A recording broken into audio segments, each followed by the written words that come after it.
Welcome to Beyond the Box. Our guests are insiders that are now out and on our side, dropping nuclear intel and breaking it down just for you. And now it's time to introduce our hosts, Brenda Lankridge and Suzanne Haunt.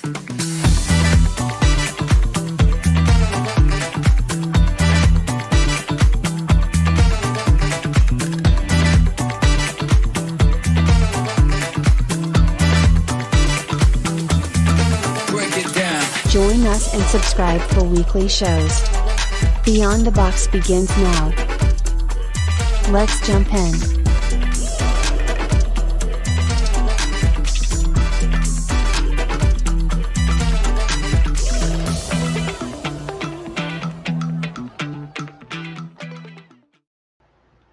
Hello, everybody, and welcome back to Beyond the Box. Today is September. In July, August. Yeah, today's September 27th.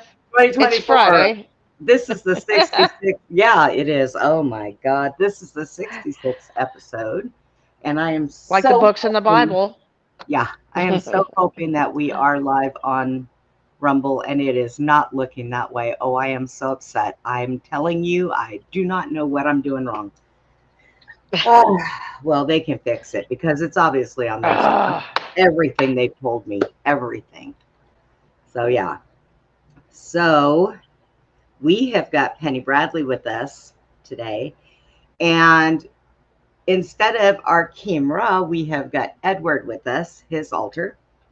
I've watched him speak on other shows, and he is just full of information and very, very kind. So Okay. This will be good. This will be so good. How was your day today, Susie? Really good.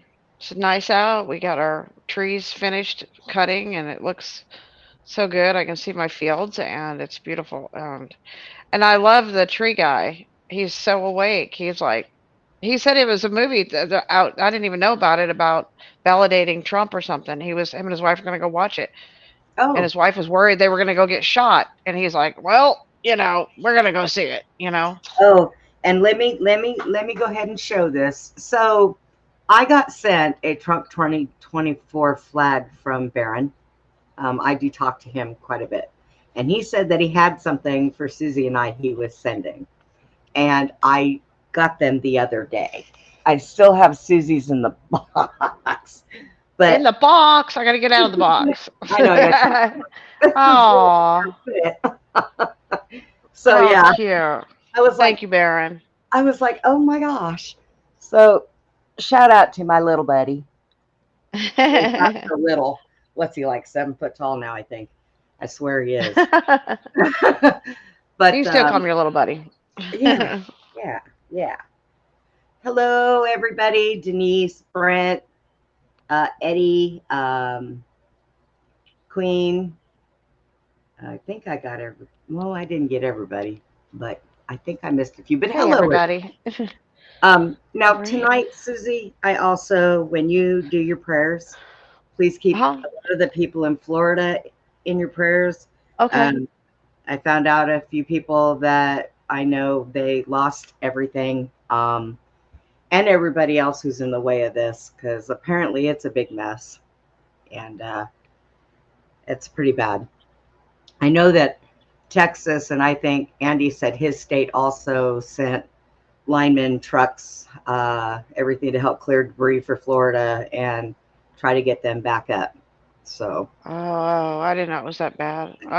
Yeah. My friend Trisha lives there. She said it missed her, but she's been sick. And then Chris Jo Hart just said that she has COVID in England, and that's why she feels like poo, couldn't come on this week. And Denise had, gotten Hello, COVID. Mark. So everybody, so many people are sick. And then Penny Bradley is on our show, but she's been dealing with some Yeah, stuff herself, this sinus and infection and stuff. Yeah, and my sinuses intestinal, are and going. Mine are going crazy. I don't even know what's going on with mine. Every time I turn around, I'm like, my eyes are watering, my nose is watering. I'm like, oh my God, do I need to shave all my animals in the house and make them bald? But I don't think well, it's it's coming. stuff. It's not coming from here. We dusted, we vacuumed, we washed everything down. I think it's outside.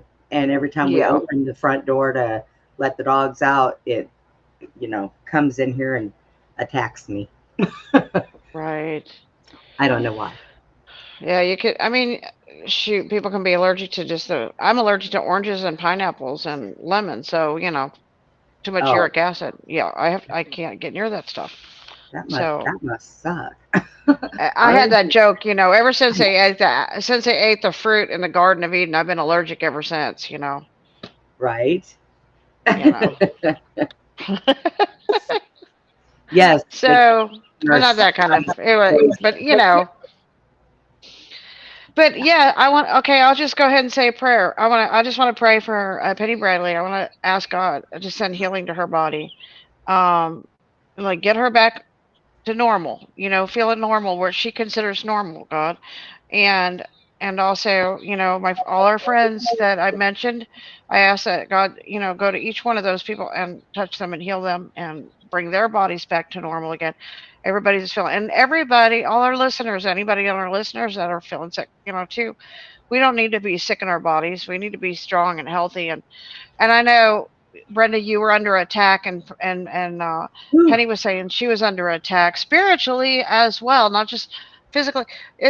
I think it's all connected, And so I pray a hedge of protection around each and every one of us and our guests, and um and I ask, for guidance and help in the disaster that all these people are facing down there. That they'll, I can't even imagine what they're going through right now.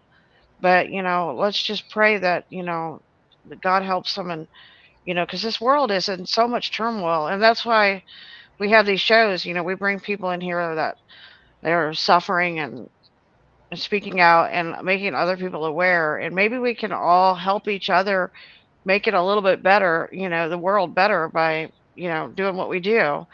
And so in Jesus' name, I ask for help. Thank you, Yes, God. help in the biggest way. All right, so we've got with us, let me do some checking here. We've got Andy. Hi, Andy. Hi, Andy. Handy Andy. My time guy is muted. And Julie, I did get your message. I was just getting ready, so I didn't have a chance to answer yet. But the Chosen Kingdom is Mark in the chat. So we'll let him know that you want to email. Hi, Andy. Hi. Sorry, it was a habit. Yeah, it's not a bad habit. Your radio goes off and freaks everybody out, so that's okay. Yeah, including me. Yeah. All right. All right. And here we've got Miss Penny Bradley. Hello, Penny Penny. Penny. Hello. All right. Our mysterious doing guest. okay? No, I'm not mysterious. I just have a very small apartment that's very crowded with stuff, and I Right? just I hear you. Me prefer it too. not be public. Me too. That's why I have a background. Your platform wouldn't let me do a background. I'm not Huh. sure. Oh, That's weird. You just go to video and you got to turn the little button on and it'll give you a background. Let me see. There's a little button just above where the backgrounds are, and you got to push that on and then you pick one. I have mirror my video, video output, no, video input and resolution. I do not have the option of a background. On the side? oh. That's weird. Oh, Huh. let's All right. see. Enable video background. Oh my goodness. It was When This you hidden. software does not support green screen feature. Yeah, Okay. don't hit that one. Hit the other one. let me go ahead and bring Edward out here with us. Our Okay. king. Our king. Edward. Oh, Edward. Hello. thank you for Hello. having me on such short notice. I know that you're expecting Arkheim. That's okay. It's okay. It is absolutely all right. Did you get it figured out there, Penny? I don't know. Oh, well, that's okay. We still can hear you, so that's good. My browser does not support it. So Oh, Okay. Aw. I Well then. use Opera instead of the bigger ones. Oh, okay. So a lot of things don't work right on Opera. Yeah, I've heard that actually. So, Edward. It's wonderful for surfing because it has a much smaller footprint than the others. So you can have more tabs open. Oh, okay. So, Edward, would you like to tell everybody a little bit about yourself? Sure, my name is Edward Hughes, and I am from Brisbane, Australia, in an alternate reality. I first arrived here about a week ago. I'm not exactly sure why. I believe that I may have died or something in the alternate reality. And basically, it's like I can remember things if I think about them, but it's like I'm in Arkheim's body and mind. So like I can play guitar and things like I can't normally do, but also sometimes like I spelled Catherine's name wrong and things like this. So I've just been getting used to being here, and I don't know why I'm here, but Arkheim seems to enjoy my presence, and so far has been fine with me sharing his body with him. And yeah, that's basically it. I've just been adjusting to things here. It's a bit mental here in this reality. It's a bit upside down. That's Yeah, basically the story. I agree. It is very upside down. Very. Things are just backwards. And Miss Penny, would you like to tell everybody a little bit about you? Oh, she's muted, which means she's sneezing. Um, What? Oh. no. Oh, there she is. Hi.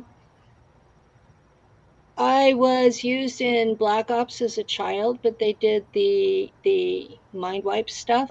So I had some bleed through. And then in 2013, an NSA agent activated my memories on purpose. And he was since killed by the CIA, so I can't Oh. ask why he did it. I do have the impression that he thought he was activating the altar, and he was rather surprised when I didn't immediately respond. But I was immediately inundated with this lump of memories that I had to figure out what they were. I spent 3 years figuring out what it was I was remembering before I ever said a word to anybody. And I would have been perfectly happy to be peer counselor in a Facebook group for super soldiers. That's what I was doing. And somebody decided to start hitting me with energy weapons. And I got hit 3 times in 6 weeks, and I was pretty sure they were going to kill me. So that was when I went public. And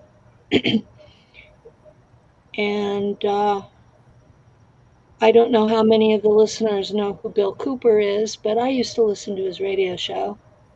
And he said that if you know they're going to kill you, hide in the spotlight. That way, when they do succeed, people will at least know why you were killed. Yep. So that's what I've been doing since 2016. Uh, because that was my intention, I just basically spilled my whole story then. All of the memories of the first altar that their memories came forward, that was Lieutenant Valkyrin, and she served as a fighter pilot on Mars and then a navigator for the German space fleet called Nachtwaffen. And that was just one of 2,200 altars I have. So Wow. I've pretty much stuck to her story most of the time because people have a hard enough time realizing that I have altars. Lieutenant Valkyrin is, shall we say, aggressive. She's not really mean, but she likes to toy with people. And she tells me that I'm a wuss. And she's learning English faster than I'm learning German. And it gets real interesting interacting with another person in your own head. So yes, I do understand the situation that Arkheim and Edward are in, because I have a similar one with Lieutenant Valkyrin. She has popped out on a few interviews. She has a much softer English. German is very throaty, and the dialect she speaks is the same one that Arnold Schwarzenegger grew up with. It's called Schwabish, and that's what they speak in the German fleet.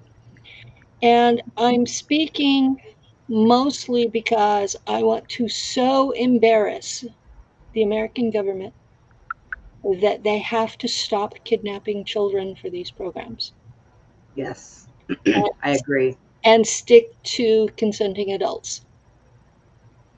Yeah. There are plenty of people out there who want That's to. what they do in my reality. What was that, Edward? In my reality, the military is consenting adults. They don't kidnap children. It's mad. Yeah, it's mad, but it's the way these programs were done since the 1940s. They're doing it because that is so necessary, but it's really because they worship dark energy, archonic forces. They're using these children ritualistically. It's part of their religion. So it's not necessary. You're absolutely right. That's this idea that some people have that for some reason it's necessary, and it's not. And you can see through people like Bikino and Preston and other examples with people that have got caught red-handed ritualistically abusing children. So I would say that is the real reason, is because they're trafficking them. And with the cloning and the time travel, you can even use them in things like snuff rituals and things like this. And there's no way to prosecute them because nobody has gone missing. And you're technically a person that doesn't exist. So this is a big reason why they're using children in these programs. And their excuse and the cover is that they must, because they must create the perfect soldier. And in my reality, it is similar, where children are. It's very strange. It's more militaristic in my reality, but also there's less war. So it's kind of like, even though it seems contradictory, that's how it is. And I was raised in a military family. My father was a military man. His name was Albert Hughes, and basically, I was much different than him in many ways, but I followed in his footsteps, and I joined the military, and I made my father proud. And a big part of my job in that reality, actually, believe it or not, after climbing the ranks and whatnot, and earning my notches, was basically protecting my reality from some of the forces that have affected your reality, which we call the archonic forces, because they might worship Moloch, or Satan, or Lucifer, all these different beings with different names, that maybe come from different places, but they all effectively desire the same thing, and that is to create chaos, so they then can feed off the dark energy that comes from the chaos that they intentionally create. And we know how detrimental they are, how dangerous they are. So a big part of what the secret space program people do in my reality is the stuff that's actually like kept secret, that's not public. It's like things like that, like like time travel, alternate realities. It's sort of kept secret in my reality as well, but they're more honest with the public. And they really do, because it's true in the military, you sort of do have to keep a tight lips about certain things. That's just the way it is, but that's been taken advantage of here to the point where they're doing things that are just utterly wrong under the name of, well, we need, secrecy in order to protect the military. That's I just want to big part of the reason why I think both Arkheim and I feel it's good for me to do interviews is to kind of give people like an example, like things can be better. Like my reality wasn't perfect. In fact, when I was in my reality, from my perspective, it was quite a mess in a lot of ways. But since I've been here, my reality looks like fucking paradise. This place is absolute insanity. But I'm doing my best to just like try to enjoy it and be positive. And it's hard because I do see like there's probably a war coming and things like this, and it's like all the things that would lead to a war. I'm from the military, so I'm like able to see like it's not looking good for planet Earth in this reality right now. So I'm a bit afraid about that, but I hope I don't want to be all doom and gloom either. I think that it's very good that there are people that are able to speak in this manner, such as yourselves, and kind of shed the light on this. They can't stop you from doing that. You have the freedom of speech. You're protected to do this, and you're using it. And I think that's a beautiful thing that you're using that power. So thank you so much for doing that. I appreciate you. Well, thank you. Thank you.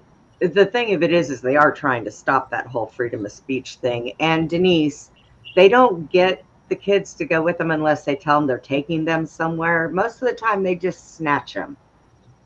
Like I got to be on a tour of the White House. Public school system, talented gifted program. It's a public school program that is used as a cover to kidnap children and induct them into satanic black ops military projects. Yep.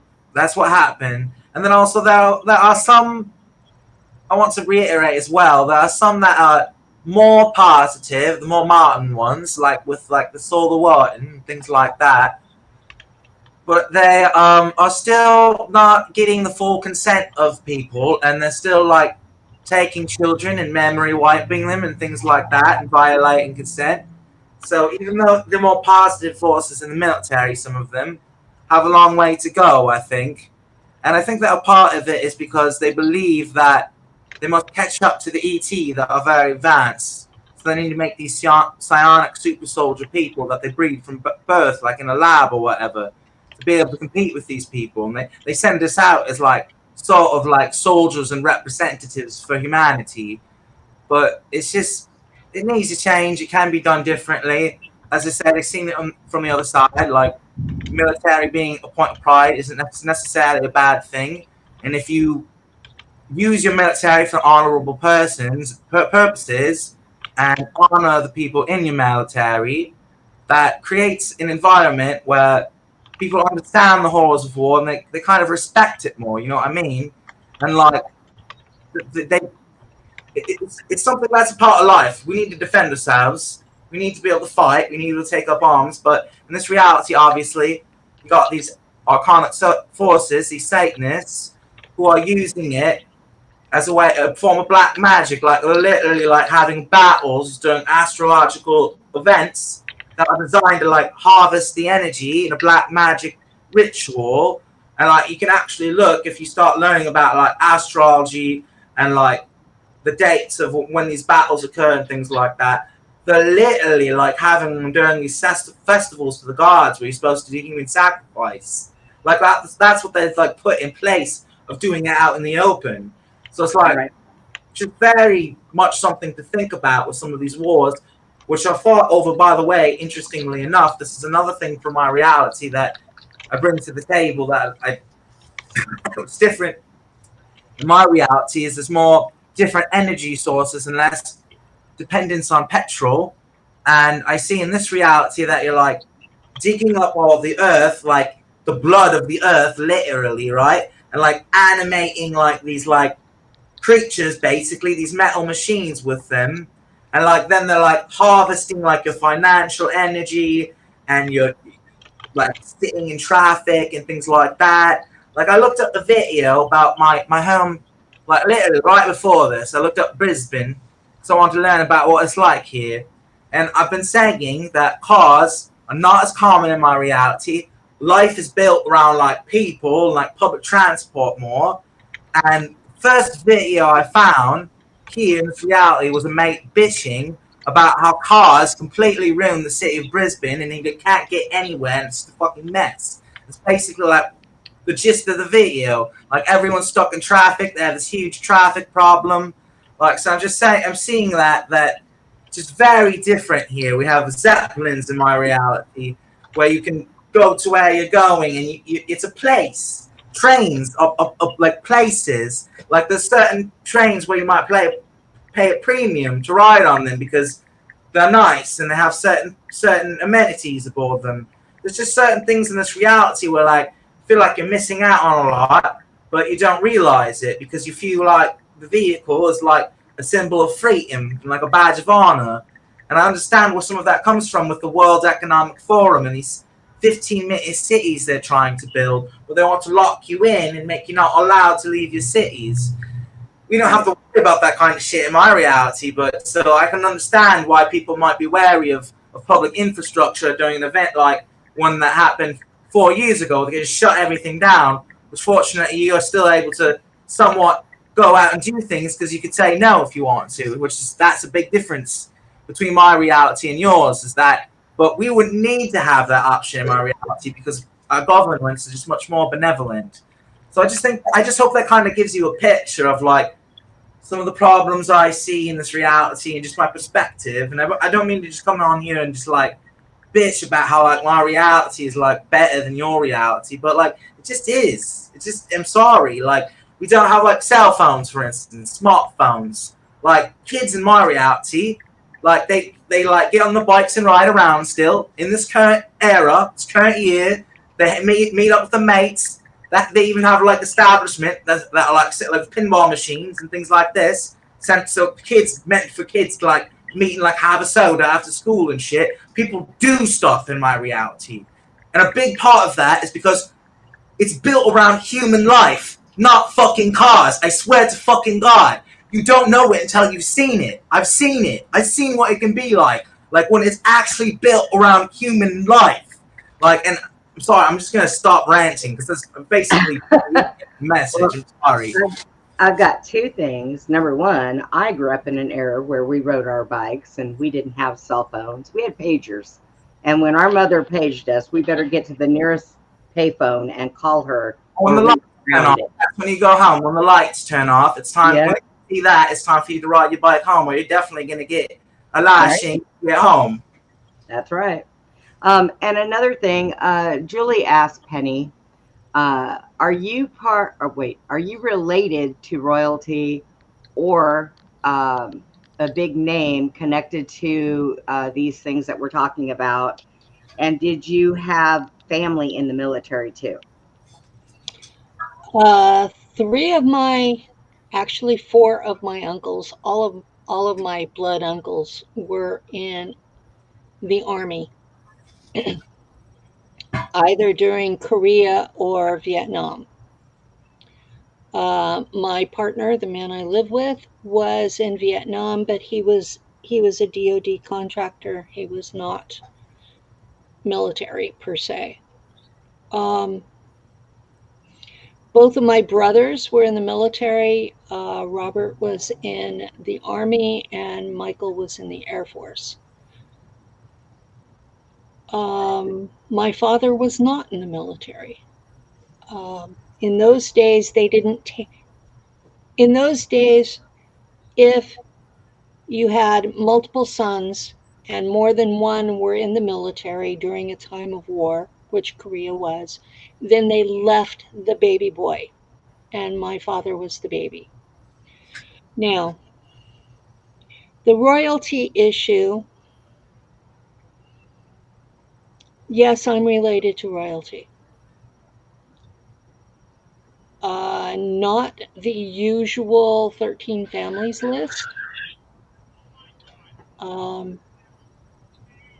My father's father was from the Findlays, Stuarts, the Kings of Scotland, Weir of Same here. Blackwood, Hamiltons, those folks. The My Weir, line too. the Weir of Blackwood were the de facto kings of Scotland when James I moved to London. Is it okay for us to talk about our familiar connection there? Yeah, we probably could, but I need to answer this question first. Okay? All right then. The next connection is my father's mother's father was a Windsor bastard. He was exiled and adopted out as an infant. So he never knew he was adopted. I didn't know until I did my DNA with Ancestry.com. Yes, I did that. I needed medical DNA testing done, and the local hospital here kept screwing it up. So I got medical testing done, and then I said, okay, I've already done it. I might as well put it out there to match up. I matched up with, at third cousin level, with people in the royal houses of Belgium and Netherlands, and fifth cousin level with people who are related to the Romanovs of Russia. Now, there's only one family that connects all of those, and that's the Windsors of England, because Queen Victoria sent all of her kids to those places. Yeah. Mm-hmm. So I had to wait almost a year to find out which grandparent was the adoptee. I had to wait to find out who did not have matches from their upline, their cousins, their parents' relatives. And William Albert Taylor was the only one that had no matches to anyone from his upline.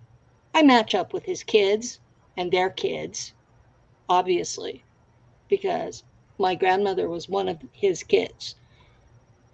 She looked like a twin sister to Queen Elizabeth, to the point that people would stop in the street and stare at her. She never understood why.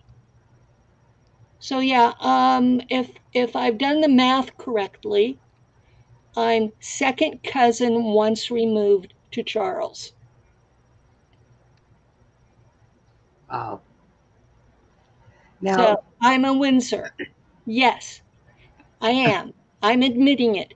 I do not shapeshift. right? I have never shapeshifted. I don't drink blood. I don't drink babies. I don't do any of that shit that my family is accused of doing. So I have a really hard time believing it about them. Now, I know they practice black magic, which I don't, at least not this altar. So, yeah, that's. Now, when I talked about Weir of Blackwood, they are from the De Vere family. And Fritz Springmeier was never told this, but the Rothschilds answer to the De Vere family. the whole concept of 300 family, the Council of 300 and the 13 families was bullshit that he was told because they thought he was gullible. So none of it's true. Okay? What you've got is one family that is so inbred that they're not no more than fourth cousins apart anywhere. Except me, I'm further out the chain because my family broke loose with my fifth great grandmother, who decided she didn't want to be that anymore. And she married a Cherokee man and went off into Cherokee Nation, Georgia. And my great grandfather was a baby during the Trail of Tears. So, yeah. This basically Scottish princess married a Cherokee man. I see that. And she just took off. And as far as family in Europe was concerned, she was dead. And here I am, almost 300 years later. And I pop up and they're going, oh shit, he has to be one of us. So I did my family tree, and when I connected two lines, the first two lines, to Robert the Bruce, I was contacted. And that's why my family tree on Ancestry is now private, is because, well, it's like it's like closing the barn door after the horse has left, but at the same time, it limits how many people can harass me on Ancestry. Now, what did you want to say, Edward? Well, basically, Penny is my biological mother, from what I've come to understand. And so how it works is in these programs they breed super soldiers ritualistically in like black magic sort of manner.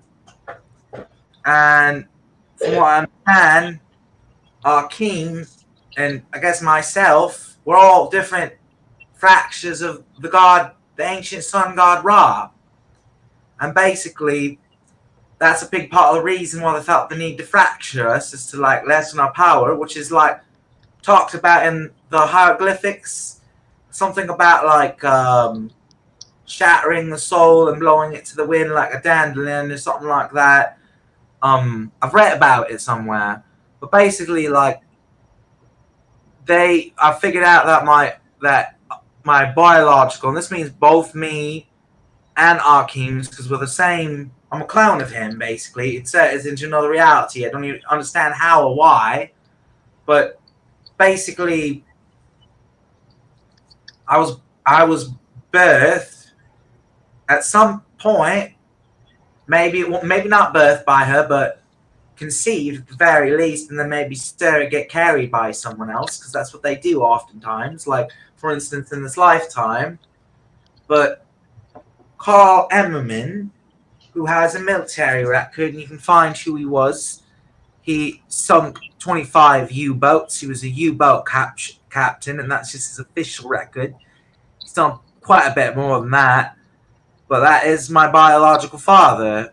So what I've realized is that Arkheim has been inserted through different points in time and space on both Earth and different planets, and both this reality and alternate realities, for various reasons, not all of which I understand completely. I do know that some of it is like the Montauk Project, where they were changing the timeline for these archonic forces, these Satanists that we were speaking of earlier. But I do believe that there's a lot of like other time corporations as well, and I think due to the nature of him being like the current incarnation of the sun god Ra, like literally, I think that's like why they kidnap him. And I know that sounds a bit insane. Like, wait, this bloke says he's the sun god Ra. Like, what the fuck? But it is what it is. Like, I've had too much strange coincidences. Like, for instance, like my partner, Cataphilia, who in my reality she's my partner too, but her name's Cynthia, by the way. She is Hathor. An example I can give where I just know it, it's like confirmed to me, is Arkheim had told her that he's seen her in battle where she's unstoppable. And he said that she can levitate, float in the air, and that she'll have 4 faces that can see everything around her. And they can shoot lasers out of her eyes and energy beams out everywhere. And she's just completely, literally fucking unstoppable is what I told her.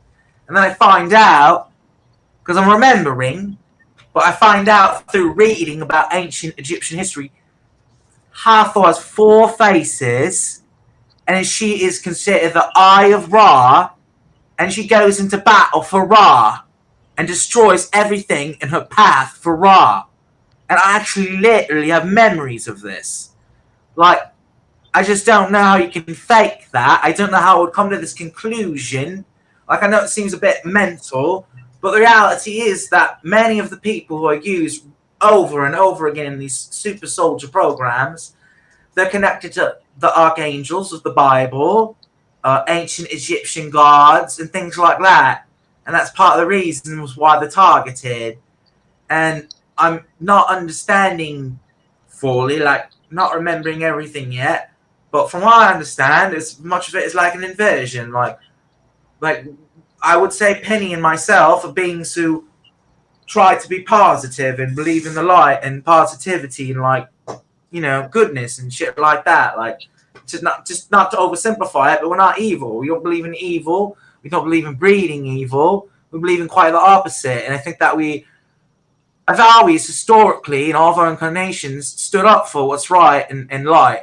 Maybe a few times we fucked up, as people do, but you know, that's what I think we're attached to, is like these ancient beings, and that's why they're using us. And that's also probably why the altars come in, is because, like, for instance, like Tony Rodriguez, like, he's testified to the fact that when they put him back, like when he was done with his 20 and back, like the version of him that was like still here, hanging out in this time period or whatever in this life, after they put him back, he like felt more full. You know what I mean? Like, he felt like he could think clearer and like just felt like more like himself. And I think that's a big part of what they're doing here. They're watering us down to make us less powerful. And that would also explain why in the programs we have all these abilities and can open portals and do all this crazy stuff. But here, in the here and now, as we call it, we can't. Because they literally have us in this like watered down version of what we are that's controlled. Which they've also shown in like the show Stranger Things with 11, where they have to shut her off when they put her back. Like, they can't just like have some like telepathic little girl opening up gateways to other realities just running around, right? So they make shit to shut off her abilities. So I just think that's a big aspect to it, and I think that like it's not really been. It's the first time, I guess, that we've done interviews together, and I think it's important to just like, hard to wrap the mind around it, but this woman is my mother. She was used in a super soldier breeding program because of her genetics, because of her soul connection to the ancient pantheon of gods, I believe, and things like this. And that's just a big aspect of the testimony that maybe is too big of a red pill, right, or whatever, for people to swallow. But the truth is the truth, and I do believe that, like, within not too long, hopefully, there'll be declassified documents that come out and things like that, and people will find out, sure enough, this bloke wasn't crazy. He's telling the truth, that it really is connected to the ancient god Ra, which it's all very complicated, because apparently these beings like merge into each other and unmerge and all this crazy stuff, and I'm learning a lot about it, but I do very much so instinctually feel from like the memories I have and the things that I've experienced that, like, yeah, it's true. Like, we are literally connected to some of these beings. I'm connected to Ra, and I think that Penny also has a background in that maybe as well. And just genetic lineage is there. The genetic lineage. Like, I'm literally his son, technically, and I'm being put into lives with, like, for instance, in this life, my mother is actually my daughter, She was born on a time mission in France. They named her Madeline. Now this woman in this life is my mother. What the hell, right? That's crazy, but that's how these programs work. That's what they've done. They used my own daughter as a surrogate. My side of that story is I got married in 1974. I had 3 children that I was able to keep.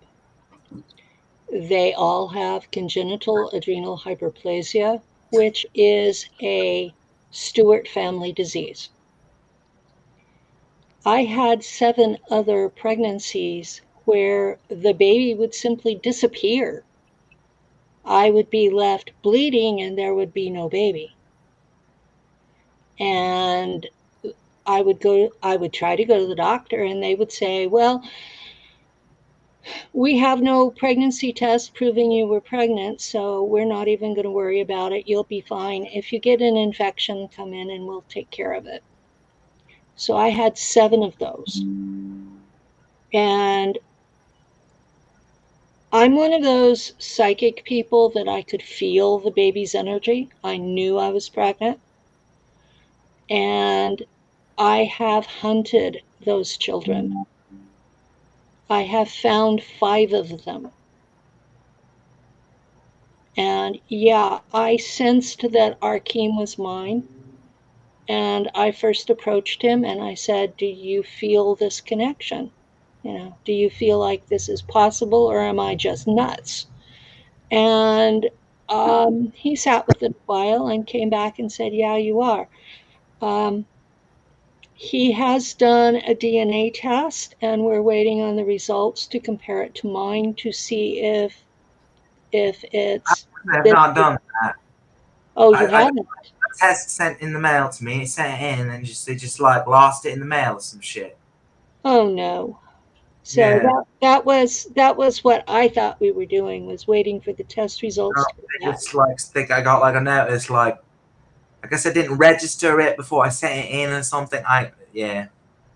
I'm sorry. But yeah, that was what we were hoping to do, was get verification that he was my biological child. Now, out of the 5 I found, 1 died about 4 years ago from cancer. And to be honest, his son looks just like Ark. I swear, he looks just like him. And there were one of the other boys looks so much like Ark, you would swear they were brothers just looking at him. But he's been weaponized against me. And the 2 girls I have kept very, very, very private. There's absolutely no reason for these kids. They're now all... I can talk about some of my own children as well. Avril Lavigne is my daughter. I know that sounds insane, but she is. She's my daughter. Part of the project. She's the time soldier. And they use her to make all sorts of money, basically. She makes her birthday today. It's a birthday, by the way. Happy birthday, sweetheart. She's not going to see this. So what the fuck is the point in saying it? Well, you never know. She's my daughter. And I have other children as well.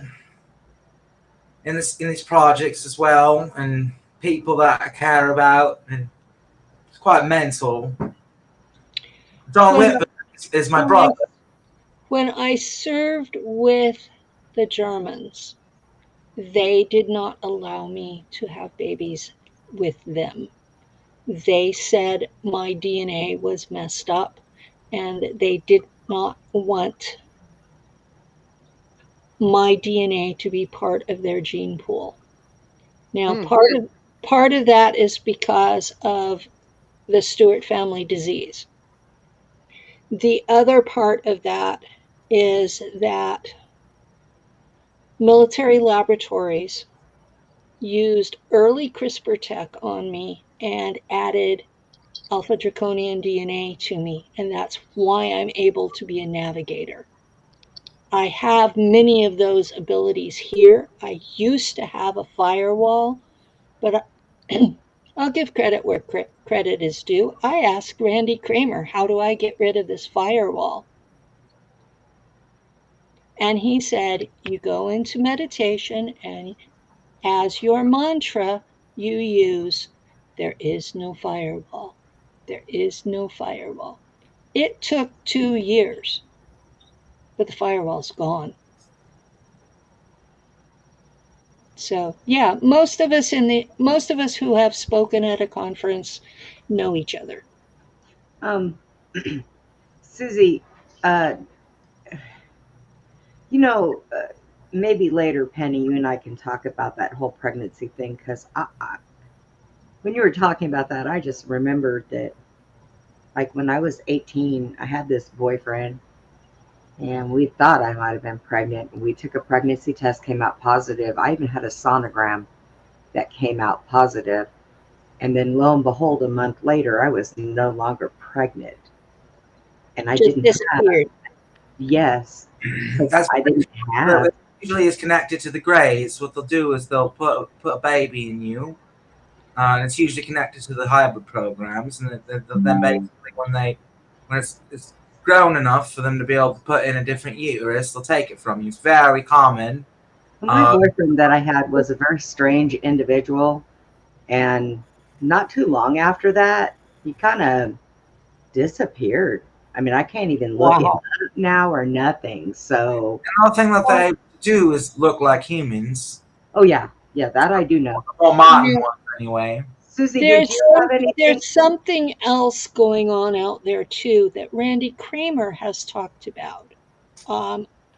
Operation Moonshadow, where they were deliberate, the military groups, you know, the people who run the programs, they were matching up parents that they wanted to have babies with, but they weren't together in marriages.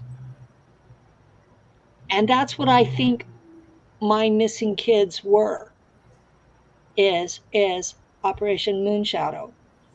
And because Randy talks about he was one of those, that's how he was created. So there are people that actually talk about this. And there was another program that Max Spears talked about, Project Oak something, where they were taking DNA from mummies. They were trying to reincarnate the Egyptian gods. Wow. Susie, did you have anything that you wanted to ask about, either from Penny or Edward, before we take our 5-minute break? Oh, I forgot to tell you, Edward, we do take a 5-minute break in between the 2 hours, so you can get something to drink, or you can even have your girl come back with you. That's fine. You would like to meet Catherine? Oh, yes, I've seen her plenty of times. So you can have a back for the next part. That'd be wonderful. Yes. So Susie, did you have anything you wanted to ask? Well, you have an echo. I have an echo. That's Arkheim. Arkheim, mute, or Edward, mute, please. There you go. Go ahead. Okay, we're talking about DNA. We're talking about bloodlines. Talking about the gods, like Ra and stuff like that. So I'm listening to everything, and what you're saying about Ra and all that is all true, because my personal bloodline is, I'm a Stewart and all that, you know, and I'm related to Max Spears on my mom's side, but my dad is my last name, my birth name is Altfather, like father. Okay, like the All Father, the Adafada, which is Odin. I am a direct descendant from a god, a Norse god, Odin. He is my blood. That's my father's side. Okay, so in Norse mythology, it talks about before the humans were created on the earth. In Norse mythology, it talks about there was a time that the earth was frozen, and then there were giants in this frozen ice, and there were these men, and they unfroze out of this ice, and the men is where Odin came from. That's where the gods came from. So the gods, there was a time of the gods. There were Norse gods, Egyptian gods, Greek gods. Okay, and so Mhm. so there's many people that are direct descendants from the gods, and then the giants also. There's a lot of giant DNA within the human. Now, then the gods created the humans, like Odin created, this is what it says: Odin created the humans from the trees. And so I guess that's why we get a family tree. But we're right. And so these gods intermarried within this. Like in the Bible, it says that the sons of God slept with the women of men, so the humans. So the gods slept with the humans, and then you have a mixture of gods and humans, and then the giants also, like, and so you had, like, and Loki was a frost giant.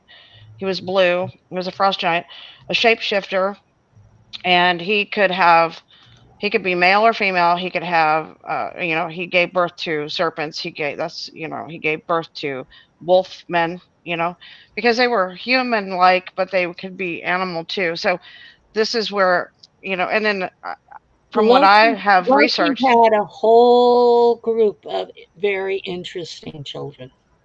Yes, because Loki basically is Lucifer of the Christian Bible. So, and he's the god of this world. That the people say that Satan is the god of this world. That's like the big thing I'm trying to figure out now is like, so and so,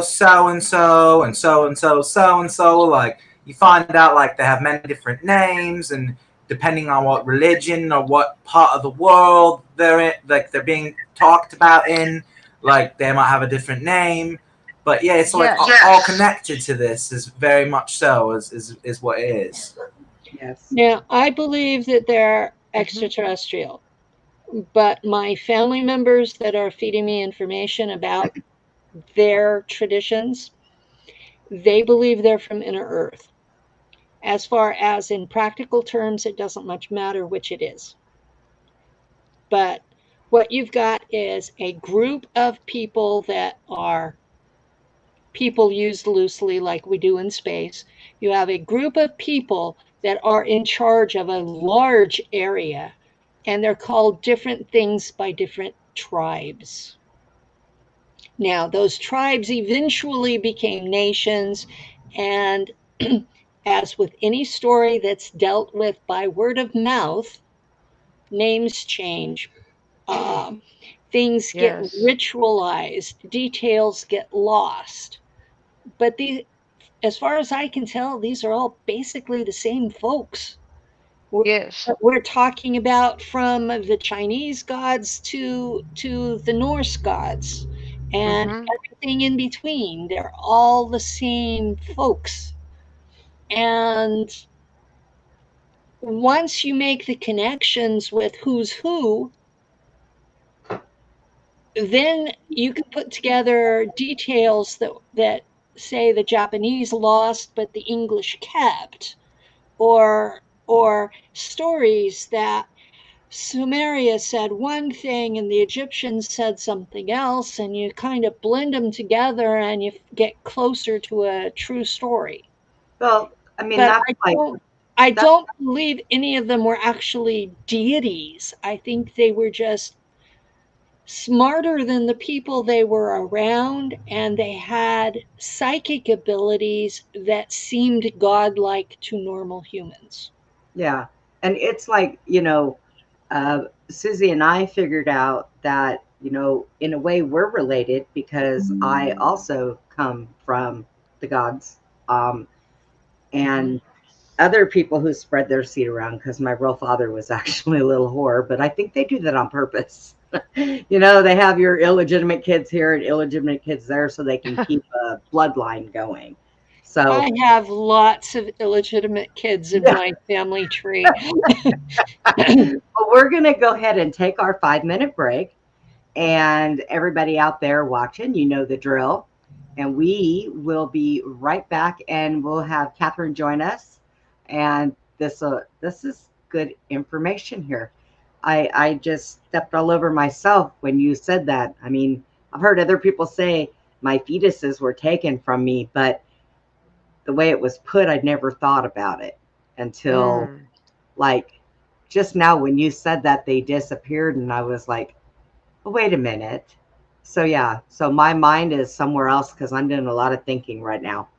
So let's. Penny does that to you. She makes you think. I know, right? Thanks, Penny. Thank you. All right, everybody. Thank you. We'll be back in 5.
Oh, and we are back. Uh-oh, Andy, mute. That mic. Sound it. You're echoing. I am. Uh-oh. Uh-oh. Hello. Howdy. It's me again. Yeah. Hey, bud. I think we need to go out and come back in for frozen. Me? Yes. Okay. I don't know why, but All right. And Penny, are you back? Oh wait, she's still muted. Oh, I'm back. I'm just sitting here eating a cookie. Yeah. okay. Sound is good. I was thinking about making more coffee, but it takes too long and I wasn't in the mood. I was trying real fast, but I might get 1 cup out of it. I don't know. Well, my Keurig, because I'm the only one that drinks coffee in the house, so I have a Keurig, and it's old. I got a new one from one of my friends, but I've got it put up because I'll use this one till its last leg falls off. It's kind of durable like me, just and so I'll use it until it completely kills over. So right now it makes all kinds of hooping and whistling noises and takes forever to brew a cup of coffee. So I thought, well, I do have some still in my cup that's kind of cold, so I guess I can pretend like I got iced coffee. Iced coffee. Without the ice. So Penny. Hmm. Oh, I have to say something, Brenda. Okay. Oh, it's echoing. Penny Penny does make us think. Yeah. There we go. Okay, Penny makes us think. There you go. I know. I was like, wait a minute, hang on. And then I started remembering, back when I was younger, and I was like, when I was with Spencer, we thought I was pregnant. I had a pregnancy test, had a sonogram. They said it was there, and then poof, it was gone. And I didn't have a miscarriage because I know what those are because I have had one of those. So it's like, we made fun of it actually back then. I said, oh my God, disappearing baby. Special act. Oh my God. Yeah, that's basically how the doctor treated me, was like it was a big joke. And I was very emotional. The doctor told me, he said, well, where'd you get this sonogram done? And I said, in your office. He's like, oh, well, there's nothing there now. I said, so are you saying that I had a vanishing baby? Poof, this disappearing baby? Yeah. Wow. But I was 18, so I didn't really know about a lot of this stuff. So that wouldn't have even crossed my mind. And I think that's why I've just pushed it back and not ever thought about it. Well, I got married when I was 19, had my first baby a year and a half later, and I had these 7 over the next 6 years, and I had another baby they let me keep in the middle of all of that. So all of these kids will be in their 40s now. So all of mine. So I don't know how old you are, but they were using a different technology then.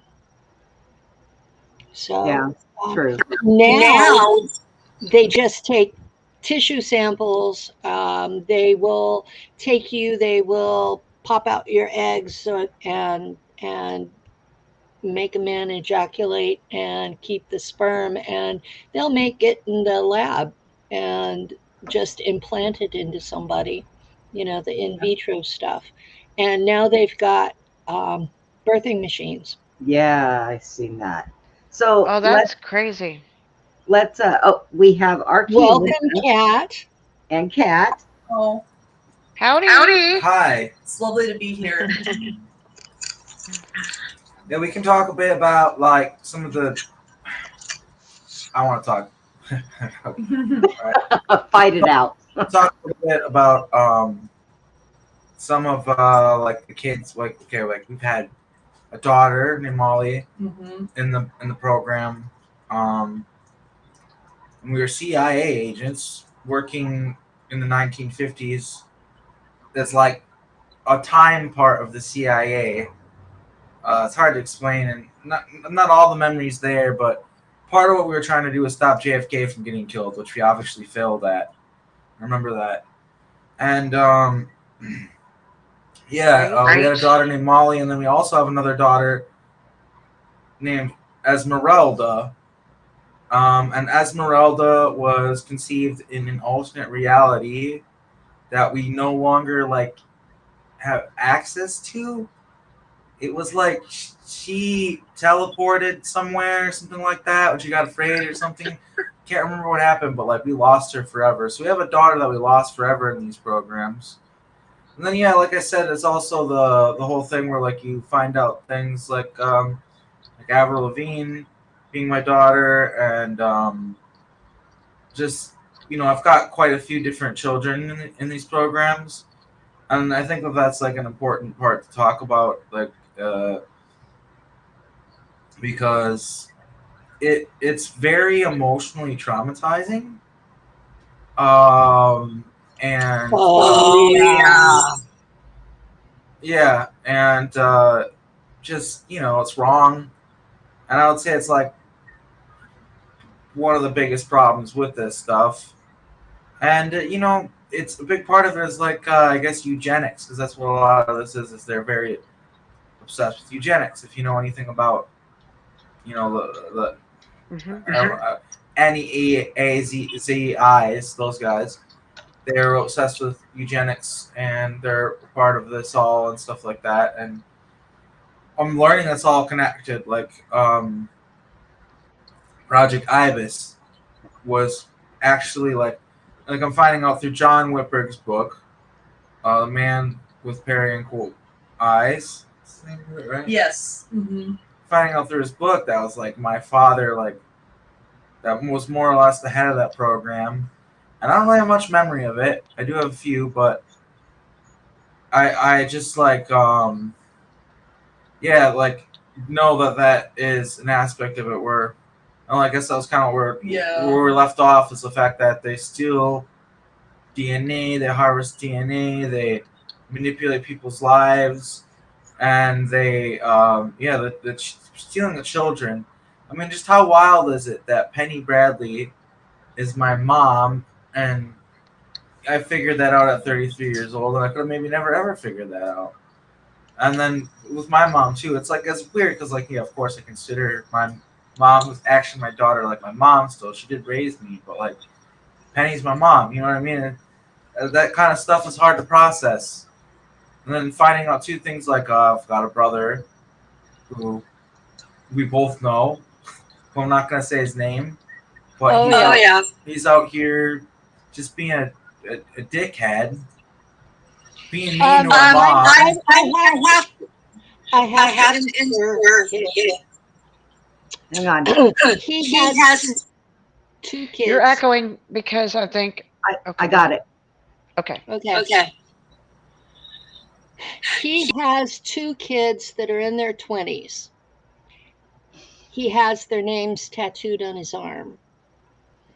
He has been threatened that if he doesn't shut me down, those two kids are going to be killed. Jesus. That's what these groups do to us. So this is the motive behind what he's doing to me. And because Arkheim is standing beside me for the testimony, he's attacking Ark as well. So but there's a motive behind it, because before his kids were threatened, he's a Knights Templar, and he had posted on his wall that he swore his sword to defend me. And people, I didn't see it, I don't check everybody's wall every day. And people that know both of us sent me screenshots saying, "Are you his mother?" So it was like, okay, the kid knows, the kid, grown man in his 40s, knows I'm his mom. So, yeah. And then when he turned on both of us at the same time, I did ask him about it, and he said, they threatened my kids. And I can also elaborate on something that's very important to elaborate on as far as this goes. I've testified to a mission that was connected to, well, not mission, but yeah, that's what it was. That's what I'll call it, for lack of a better term. I was kidnapped, though. But I stayed at the Swiss Hotel in Chicago, and this was right before I was supposed to do an interview with my brother. And it was the day before. I took her out dancing for Valentine's, and I testified to the fact that I got taken and to Maldek in an alternate reality, from what I understand, because Maldek doesn't exist in this one. You hear that like really far back in time. But no, I think they actually briefed me that it was like an alternate reality in this huge thing of paperwork, and explaining it was an alternate reality. But anyway, I ended up working for His Majesty King Alexander and Paramanov, who exists in this reality and is connected to the legal entities such as White Spiritual Boy and many others. And he asserts himself as the true ruler of Earth. That's why he calls himself His Majesty King of Kings. And he also considers himself connected to Ra, which I find quite disgraceful, actually.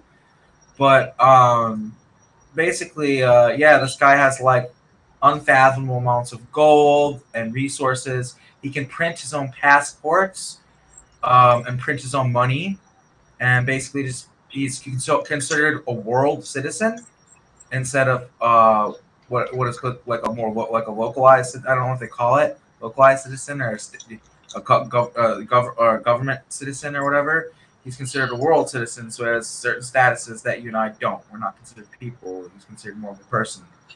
And he considers himself like the ruler of the earth or whatever. That man, he's my half brother. My father's Carl Emmerman. His father is that man. And what I realized is that it took me 2 years. But what I realized is that the whole reason why that even fucking happened, and I got kidnapped through that hotel room, which was, by the way, the most blatantly out in the open kidnapping me of ever. A lady, a bellhop, literally came in my room, and I'm only staying there for a night, and she's like in there, like, and I'm like thinking, what are you even doing in here? She's like, oh, it's in your contract. I'm just cleaning. I'm like, whatever. And I try to roll over and go to sleep. But then she plays these tones on this thing, and like in the bathroom, and because what she's apparently cleaning or whatever, none of it made any sense. And I go in there to be like, just get the hell out of my hotel room. I'm trying to sleep. And then I like altered out. I was like, oh, I'm sorry. I knew what was going on, kind of, and I followed her to the next room.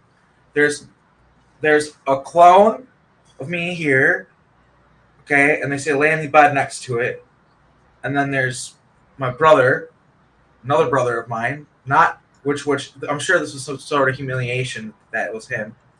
I'll say it. I don't know. I know that he might disagree with me, but I want to say his name because we were friends, and I don't think he'd be mad at me for saying it. It was like Arcturus Ra. He's publicly known as Arcturus Ra. He's also in these programs and stuff like that. And I don't think he's totally aware of it, or maybe he is. I'm not sure. I've been trying to talk to him about it for months, and he seems to be really avoiding me. Like, I don't think he wants to talk about it. But I do talk to him. Just not like trying to have a Zoom call with him, and he just keeps putting it off. But anyway, he was there, and I put me into the clone. I walked through a mirror in there. like the mirror turned into a portal. I was on a Zeppelin in an alternate reality, and you know, with this bellhop lady, and she had all these contracts. I signed them. They brought me to the surface, to this giant like temple complex, and it was crazy because there's Zeppelins all over the sky. Like, they're all over the place, and I was like, what? Is like, I found out later that like a lot of the rich people there live in the sky in their Zeppelins, and there's like sky cities, and they like avoid the surface because of how polluted it is down there. And that's where like the slave class lives. And like there's literally like acid rain, like when it rains, so you have to like wear like a certain suit to go outside, or you can get like chemical like stains on you, like chemical burns and stuff. It's like really industrial, really bad. But anyway, like yeah, and like I brought to this place and got introduced to Alexander Paramanov, and basically like he basically told me what I'd be doing, and like so there's like another, basically explained there's another like Time Corporation on Maldeck. They were kind of at war, and I was gonna help them fight the war against them. And he's like, you know, if you do good and like follow my orders and do well, you're gonna be pretty happy here. I'm gonna treat you pretty well. He's like, if you even just like question one of my orders or step out of line even the slightest, I'll make you miserable. I expect obedience. Is that understood? I told him, like, this is my first rodeo. I do my job. I listen to my boss. And he's like, all right. And like, he was happy about that. And like, sent me to my room. They sent me to like, I remember one thing while it was crazy is like, he sent me to like a tailor, or where like where they measure you. Like, is that what it's called, a tailor? Yeah, that's yeah. Like it. they measure you and like for your clothes. This was the ball that night, so they had like had a tailor-made suit for me ready by that evening, and like he sent a date to my door, and I went there, and I was like, remind me of the scene of like They Live, where it's like them bragging about like them ruling the earth or whatever in the underground. If you haven't seen it, then I guess it's gonna fly over your head, but like sort of reminded me of like they're just like, oh, like we fucked over these people and we're making this much money now, and everyone's like, yeah, and like, and we took over this continent, and we're gonna get this island next or whatever. I can't remember like exactly what they're saying, but they're basically just like, we're just gonna take over everything or whatever. What the deal with the Zeppelins is they're anti-grav, and they're an efficient form of transport, and they allow an amazing freedom, like an incredible freedom, like you can live in them. And it's just like I don't think like the ruling powers like that in this reality. Like they don't like the freedom of it. They like think it's like been on an airplane, and many times in my life, and it's a terrible experience compared to hanging out on a Zeppelin. It is hellish, especially Spirit Airlines. That's our least favorite airline ever. They're the worst. Yeah, but like it's just, but yeah, but back to what was I saying about? You were talking about the experience you had with Alexander. Oh yeah, basically, yeah, like that's like all I remembered. But then I remembered also that my brother was like there, the one that we're not saying his name. Like, yeah. And I remember him telling me, like bragging to me, it's like, I'm gonna remember all this. He's like, you know what I told you? You know what I told you, brother? Like they let me remember everything. You're like, you're full of shit. I told him like, you're full of shit. There's no way they let me remember everything. He's like, they really do let me remember everything. He's like, and I'm gonna remember the way the sun looked, and like the way like the flowers on the breeze, and like every detail of this, like and just like looking around, like almost like kind of describing it. He's just like, I'm gonna remember all of it. He's like, you're gonna forget all of it. You're not gonna remember any of it. He's like, and he's like, you have to be such an idealist. You always have to be such an idealist, and it like fucks you over, and it fucks me over, and it fucks everybody over. Like he's really mad at me. And he's just like, and I just said, fuck you to him. That's it. I was just like, fuck you. And I know he's like, I think it was like a ritual where he was killing me. So like get seated back into my body or something like that. Because I remember I was on the ground with my hands tied behind my back on my knees. And like he was dressed like a knight, like dressed like very knightly, like not how he would be dressed here at all, but he looked exactly the same. And like, yeah, like, why would I be on? He has a sword. And we're just holding a sword. Like, I don't remember the next part. Like, but I mean, I'm not like I can guess. Like, I'm pretty sure he killed me. and like a ritualistic manner or whatever. And so, yeah, and I think they did that 3 times too. Like, I think like I got used in like 320 and back. Like they had 3 clones ready or whatever. I wish Wow. they could, I guess. Yeah. And, Yeah. And he definitely put a curse on us. Yeah, like, I also put a black magic curse yeah, on us. it basically, like, I've never talked about this publicly before, but like it started off with an accident that I had where I hurt myself, and then we had trouble like booking the hotel room, and like driving there was a hassle, and it was just one thing. And like when we got there, we parked in the wrong parking garage, and it was just one thing after another. That was probably like my first like truly weird experience being with him. That, you know, and I literally said, like, I feel like we're literally cursed. Like there's a black magic spell on us, and it only makes sense because his, you know, their conversation scheduled to happen. I confronted him publicly, and it made him very upset with me. Yeah, that's why. And if I ever talk to that guy, like, I'm gonna have words with him for sure, because doing that to me and doing that to him was not fucking cool at all. Like, I am pissed at that man. Oh, but be careful. Because what? Arkheim, mute. Because once somebody uses black magic on you, and I can tell you from great experience, because it just happened to you, if you confront them, they can use it and really do harm. Like it almost killed me. I ended up in the hospital for weeks. So don't just be very careful how you approach somebody that you think has put a curse on you and has used black magic towards you. Because I would just suggest praying a hedge of protection around yourself and ask God to send it back to sender.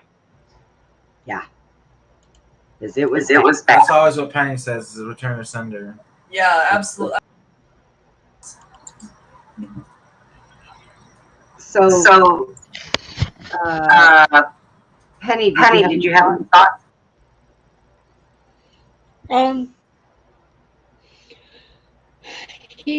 That particular child of mine is very capable of black magic, and he's arrogant, and he was raised among the Rothschilds, and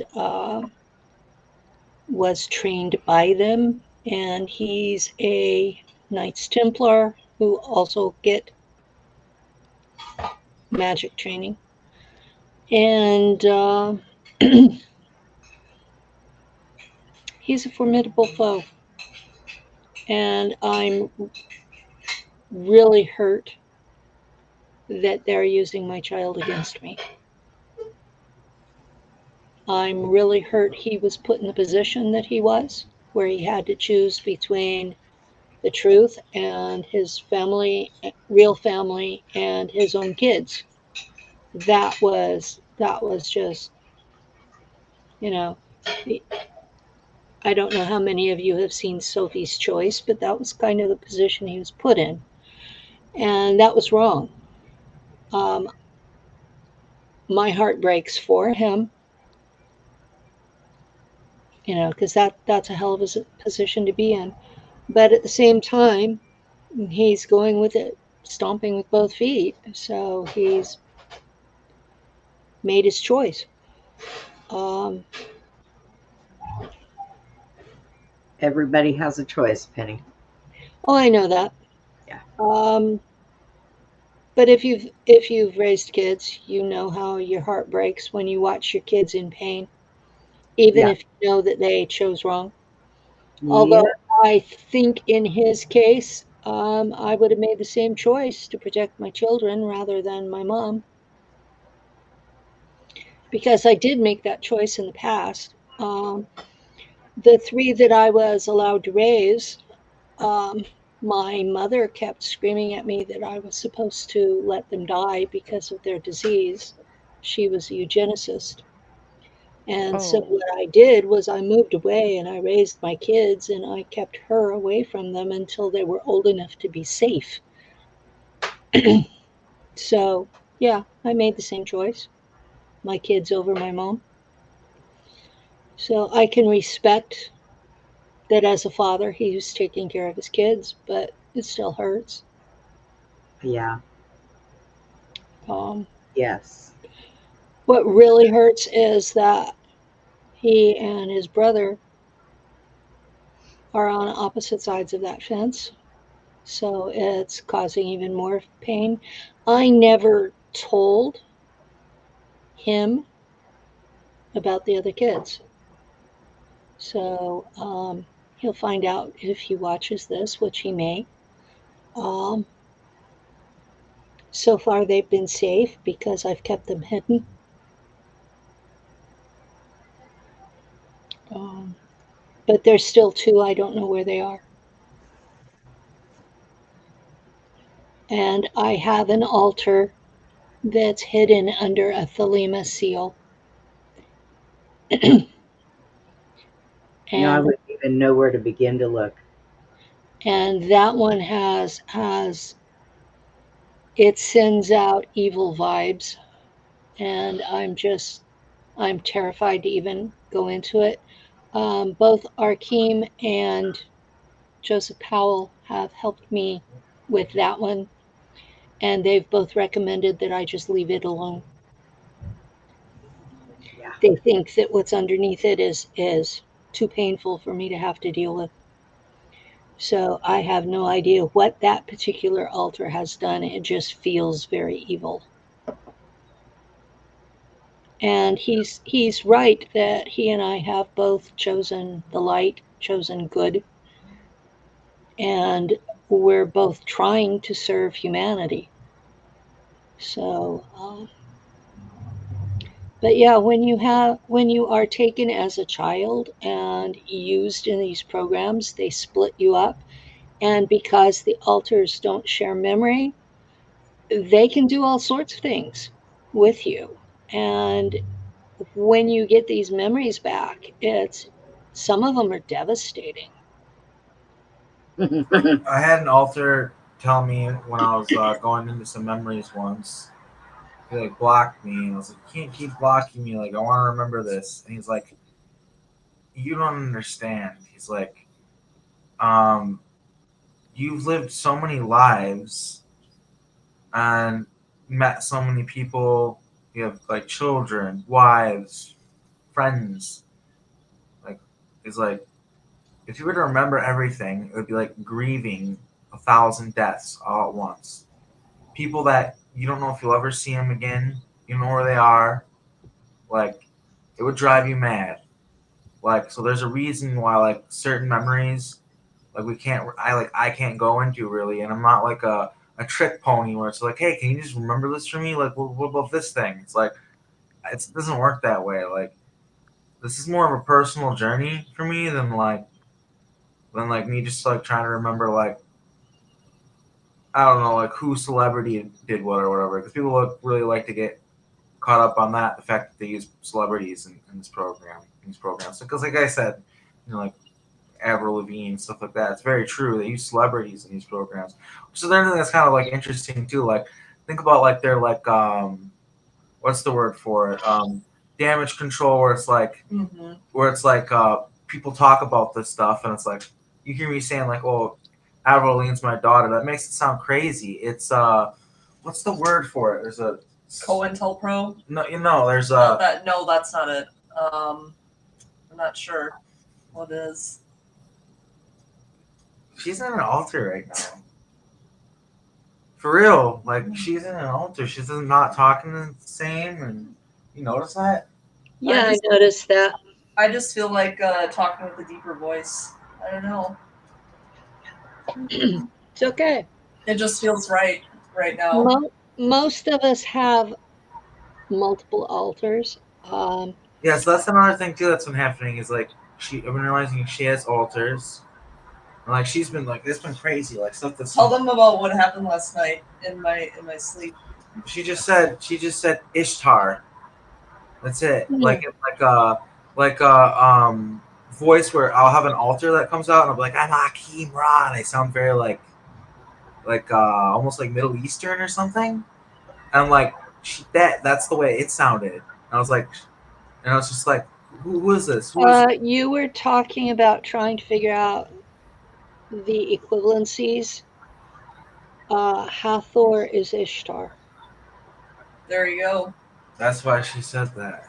Yeah, and the other night he said that I said like Catherine needs to respect Cynthia when I was asleep. Yeah, in her sleep. And so another thing is like, so apparently, Cynthia, who Edward has dated in the alternate reality he's from, is upset about Edward, like doing what he's doing right now, like just hanging out.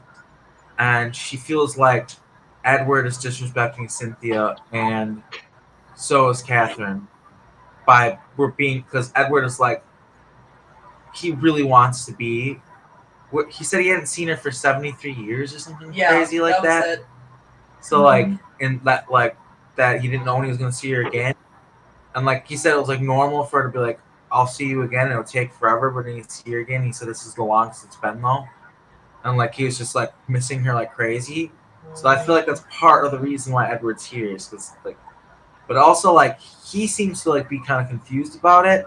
I don't know if he's hiding something from me, but like I think he thinks It's really hard to hide something from someone living in their body.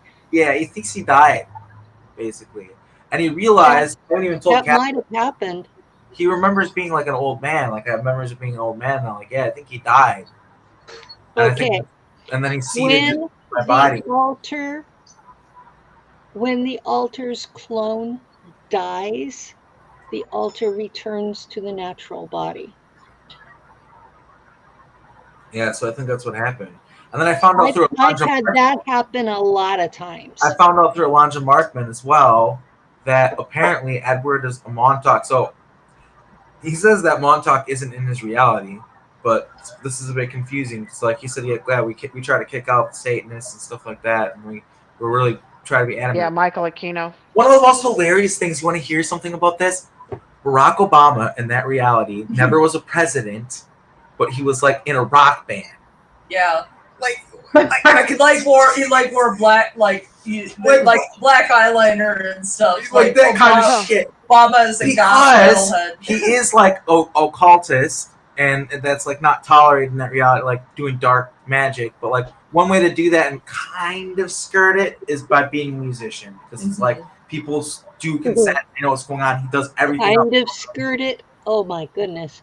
You cannot be a rock star anymore without being an occultist. Yeah, that's what it was like. He was like this, like, fucking, I know that's so bizarre, but like he was talking about, he was laughing, he's like, because he couldn't believe like the difference. Like he was known as like a party kind of guy, like rock star kind of guy, and then here he's known as like rockable, like, you know what I mean? Like, whatever. Like so it's just like it was just blowing his mind. But like, yeah, that's another just like random fact about that reality. But well, you know that he's the party guy in this reality. Oh yeah. Just undercover though. But people think the public perception.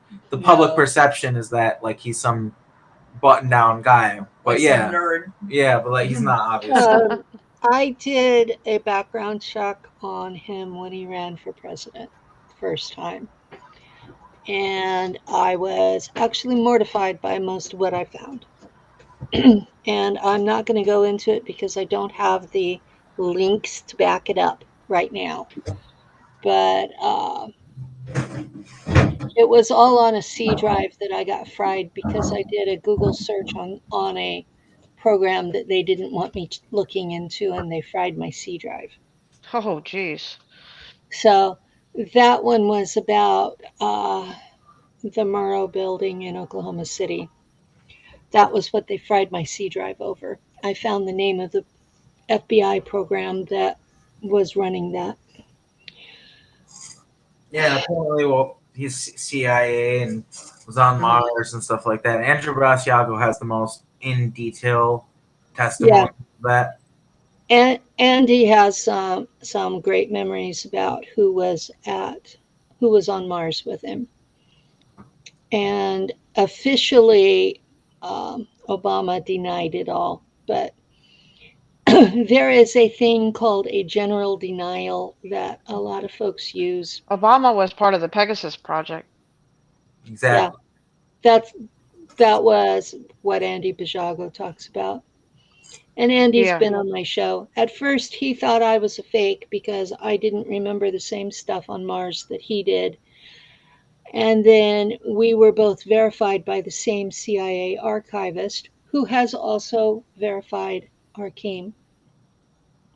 And at that point, he decided, well, if Doris Neely verified me, that I must have been in a different part of Mars than he was. Which, by the way, I astro traveled and talked to Obama about the Pegasus project, and he said he didn't remember it, but he believes he was in it. That's what he told me. yeah, and he even told Andy that he believed through like the grapevine, he couldn't do it directly, but through a mutual friend, Obama said that he believes it happened, but anything he remembers feels vague and dreamlike. That's Right. what he used those words. Well, That's pretty much what he told me. Yeah. Mind wipes can do that really easily. Yeah, so that's what I think it was. So yeah, and which makes me wonder, like, another thing. You guys are gonna find this interesting. I haven't said this publicly yet. I was on a planet called Belmont about 2 weeks ago. Me and Catherine were both taken there for the solar eclipse festival thing. It happens every 636 years. Yeah. And I don't remember that much about it, but one of the things that really stood out to me, and obviously it's because of the time period I live in and his importance in the Scaramona or whatever, but I saw Trump there. Like, I saw Donald Trump there. Like, there are like all these guys in togas and stuff like that, women too. I remember walking in this like giant room. I remember he saw me because like he knows who I am, I guess, and he just like was surprised to see me, like not like mad, but just like, you didn't expect me to be there or something. And then I don't remember much about this thing except like it was like a big party, and like the moon, all the people from the moon, because there's a moon that people live on. Like, there's no one on the moon. Everyone comes to the planet to see it, and like people come from all over.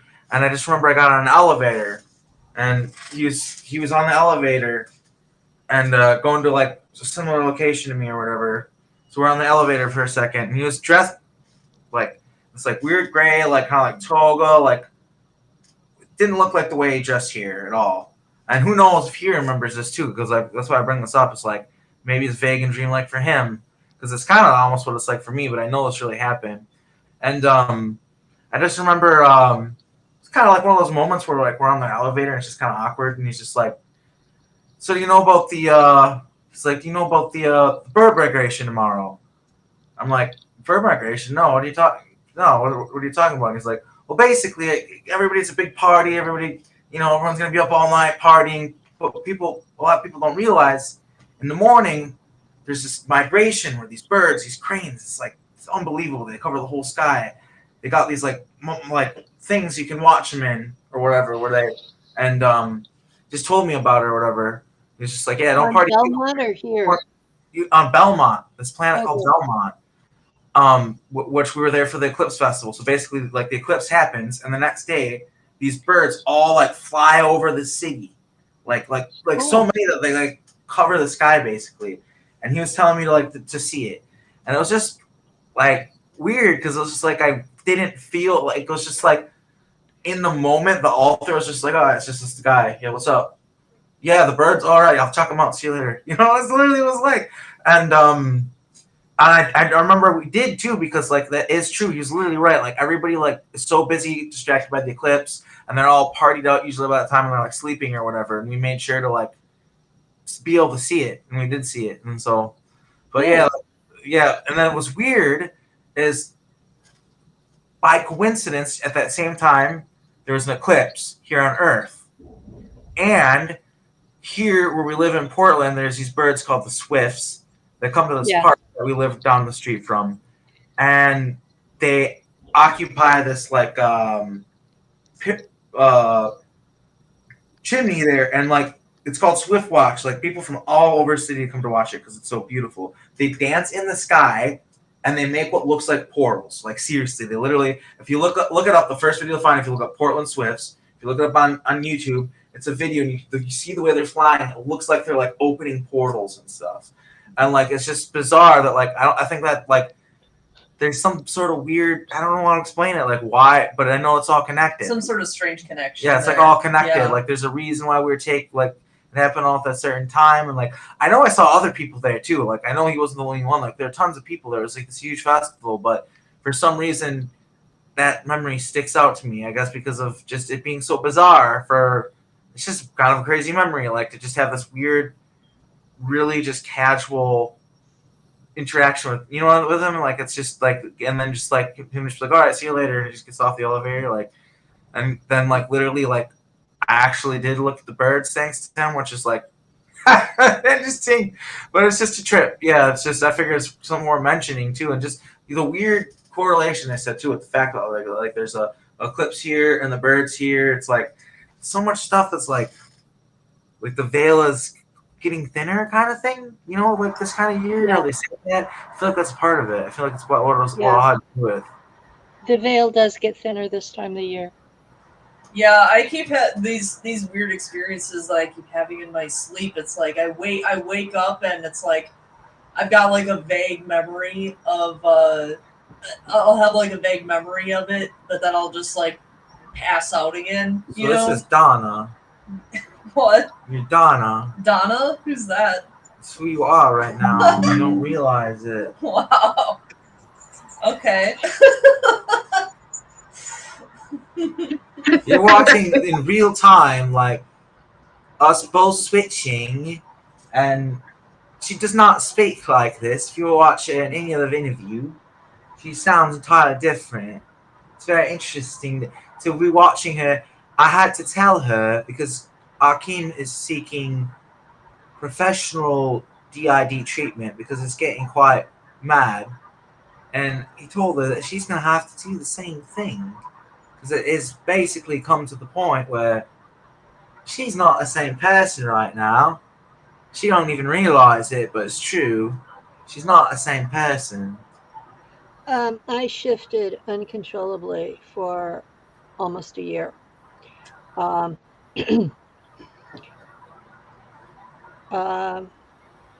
Eric Hecker had paid for Lou and I to go to his house to go through all of his boxes of documents. He has documented everything that he talks about. And we were there, and I sat, he says, here's my library, you can look at whatever you want. And I picked up St. Germain's The Most Holy Trinity Sophia. It's short, I read it. I know I read the whole thing. I can only remember 2 or 3 pages of it. And for the next year, I shifted constantly, like a Rolodex. You can go back and look at my videos from that time frame, and I would shift like 28 times in a 2-hour show. Jeez. And there was no continuity of memory. I was literally shifting every few minutes. And can you go into the vast amount in Stuart Swerdlow's book in that? You explain it much better than I can. Stuart Swerdlow has a book called 13 Cubed, where he talks about the mind fracture process and what their goal is. And their goal is to turn the human mind into a computer-style hierarchical array. It's a 13 by 13 by 13 cube, which comes to just shy of 2,200 altars. And they don't use them all, but they have that capability of 22, I think it's 1,997, something like that. It's very close to 2,200. Penny, Was there a specific program name for them trying to fracture somebody that many times? No, this was called The Process. Okay. But he talks about it and he wrote a whole book about it, and he inserts his personal history and stuff like that because he was a kidnapped child who suffered Stockholm syndrome and was trained to become a perp. Okay, this is very common in these programs, very common. He has tried to redeem himself by helping people, and I'm afraid that some of his programming has gotten in the way, and so he's like this mixed bag. Yeah, he was sent back in time by Kino to kill Jesus. He's done all kinds of things. Ah, But shit. when you travel back in What the time, fuck? Why? These guys are psychotic. That is the most mad shit I've ever heard. when you travel back in time, you find what you expect to find. Okay, if you expect to find Jesus on a cross, you're going to see Jesus on a cross. So if you don't expect to see Jesus there, you won't. Seriously. Yeah, he got there. He said Jesus was at this temple, and he had a gun. He was going to shoot him, and then he looked at him, and he looked at him, and he got scared and ran away. And when he got back, he got punished. So the next time they sent him up here, he was told to get some blood off the cross so they could bring him back and clone Jesus for end time fakery stuff. Yeah. Yeah. But yeah, he's got some interesting stories. He's got some ego Also, issues. apparently doing many very nefarious things from what people have been sending me private messages and saying. Apparently, the real reason why he doesn't want to talk to any of you is because he's basically still continuing and ongoing with the occult, nefarious aspect of the Montauk Project. I've heard that he has a bit of a reputation in the community that he's from. This could be all bullshit, but he doesn't give himself an opportunity to defend himself, which is very suspectful for me. Well, we are running out of time, so let's go through. And Penny, would you like to tell people where they can find you or contact you if they want to speak with you about anything? I know that Julie was talking about the bloodline lineage, and she may want to reach out to you in an email. Well, I did have a website, but it got to where it was more expensive than my partner on the site and I could cover. So we recently took that down. I'm on Facebook. I'm on Twitter X. I'm on Odyssey as Nachtwaffenpilot. I'm on Rumble as Nachtwaffenpilot. I don't give out my email because, frankly, there are too many crazy people. I've been learning that one. I have been informed that I was having sex affairs with people telepathically.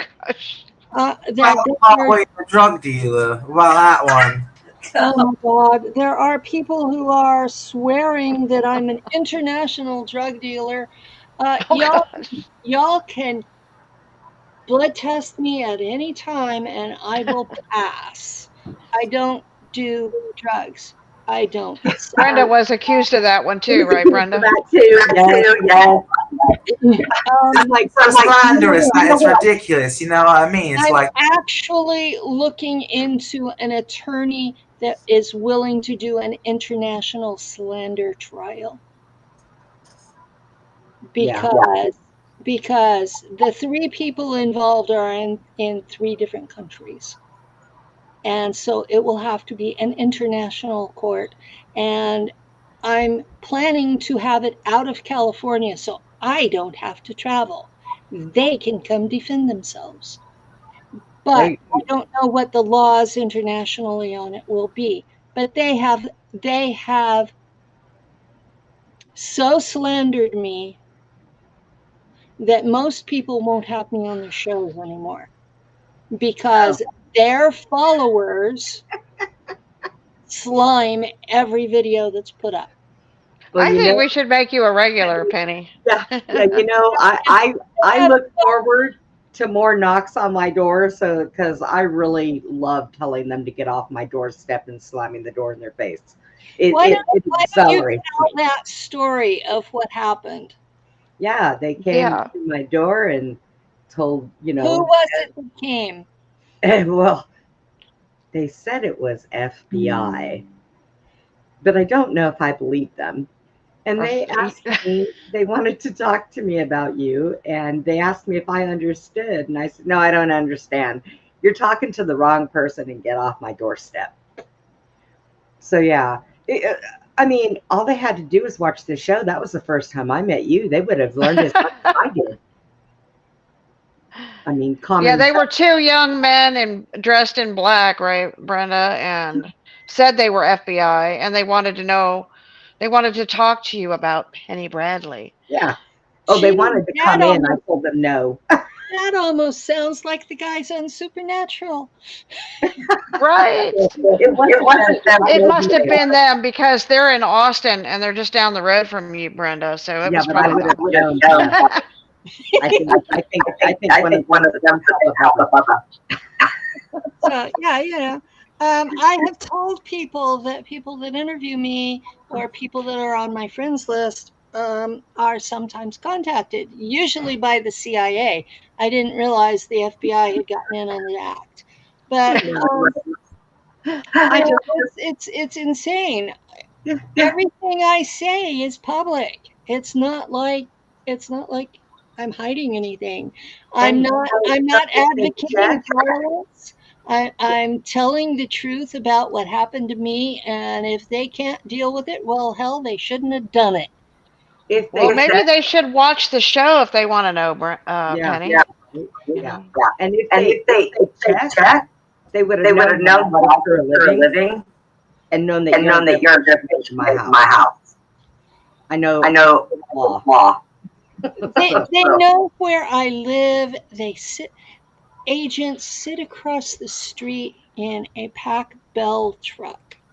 Pacific Bell has not been a company since the 1990s. They bought AT&T and changed their name then. So if they're sitting across the street for hours on end in a Pac Bell truck, they're not the phone company.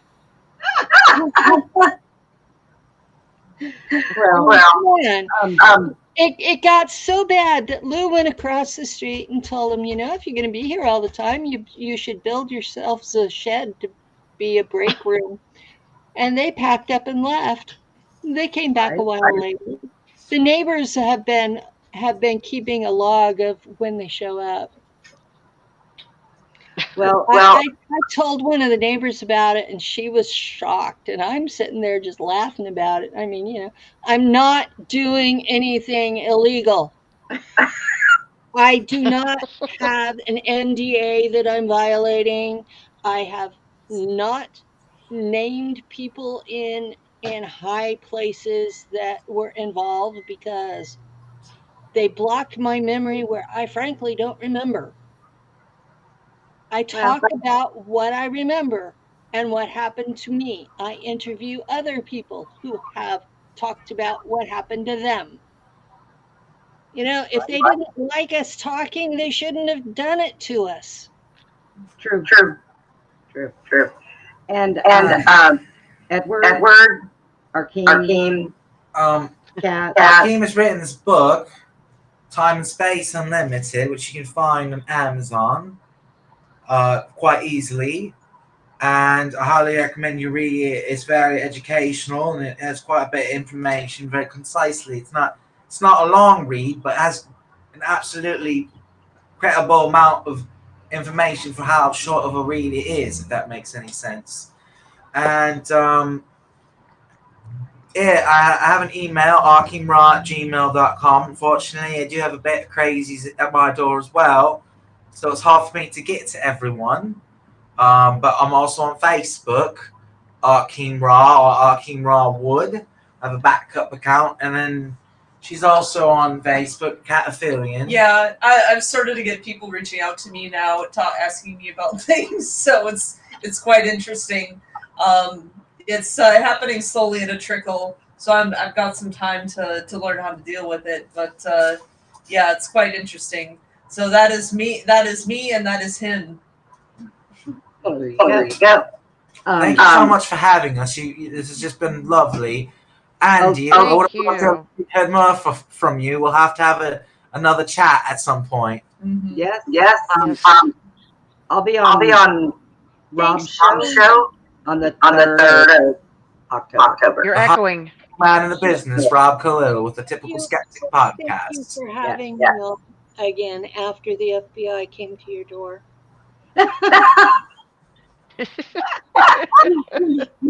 You know, Penny, I challenge it. It's all good. But yes, thank you for coming on. Thank you, our King Cat. Yes, thank you, Edward. So I want to say, I'm not sure if we're going to have a show tomorrow night. If we do, you guys will get the notification. If not, we're going to take some time. I am, however, going to be doing shows 6 nights a week, 2 nights on Bigfoot and cryptids, 2 nights on basically trafficking, and then the 2 nights on this regular show. So I need a little time to put all that together, and you guys will maybe see me and Susie tomorrow. If not, we will see you next weekend. I've got a few people lined up already for next weekend, and we'll get it going. But until then, we all know, be kind to one another, and everybody have a great night. And thank you all for coming in again. thank you guys for being here. Thank you. Good night.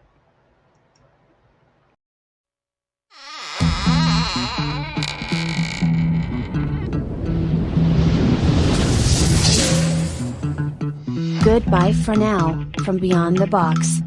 Please join us again for Beyond the Box, Friday and Saturday evenings, from 9 p.m. to 11 p.m. Central, 10 p.m. to midnight Eastern. Join us for more intel bombs from our extraordinary guests. Good night, Putin. Good night, Tucker.